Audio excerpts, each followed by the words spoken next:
Hey, this is David Miller with the Miller Group of Keller Williams Realty, and I'm here to help you get real estate smart. All right, so we are coming to the very end of 2019, and woo, what a year it was.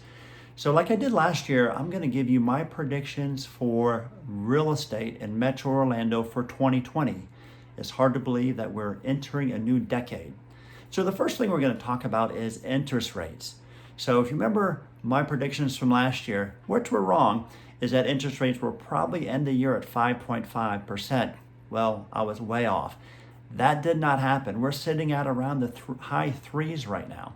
Matter of fact, in the past year, interest rates have dropped about 1%. So that has given the buyers more buying power because they can afford more. So for 2020, I'm expecting it to stay around the high threes to low fours. The reason being is that the economy is very strong, and there's not a lot out there about what's might happen in a possible recession anytime soon. So that being said, that's going to give us more buying power. It's going to give the buyers more buying power. And the other thing that's happening is that the income that people are making is starting to go up as well. So if you're making more money and if you can get more house with less money, then you can afford more. The only problem we're having, the biggest drawback we're going to continue to have in 2020 is inventory. Inventory is still extremely low. It's been low for quite a long period of time. And we see it especially low in the entry-level market. Now that's going to be a big problem because they expect that the largest portion of millennials that are turning 30, which is the prime age at buying your first house, are going to be entering the market next year. Matter of fact, they predict that 50% of all sales are going to be to millennials. Now the problem is there's not a lot of properties out there. And the reason being is that the builders are still focusing on building the larger homes. Now, it's not all bad, because what we're finding is that that the baby boomers are starting to downsize.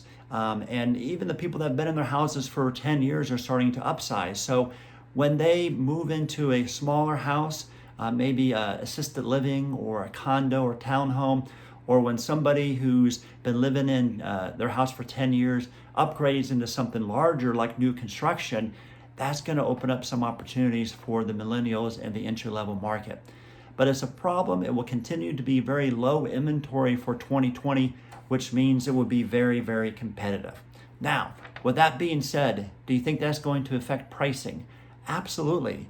Low inventory, high demand will continue to give us positive appreciation, especially in Metro Orlando. They're expecting about 5 to 7% nationally. I would expect us to get around 8 to 9%. And the main reason is, or the reasons I mentioned before, the number of people that are migrating down to Florida, and especially down to Metro Orlando, where there's a lot of growth in jobs as well. Now, there's elections at the end of the year. How is that going to affect the home buying and selling process? Well, I'll tell you, whenever there's any uncertainty in the market, people usually do put a pause. And what we've seen in past elections, that will continue. People will pause. However, it's for a very short period of time. Usually it's just a blip on the radar, and then from there we go back to normal. So all in all, I expect 2020 to be a great year in real estate. The market's still going to be strong. Appreciation is going to be happening, and the interest rates are going to continue to be low. So if you are ready to buy or sell, this might be the year to do that. And of course, if we can help you, please let us know. I hope that you are now real estate smarter, and hope you guys have a wonderful 2020. Thanks.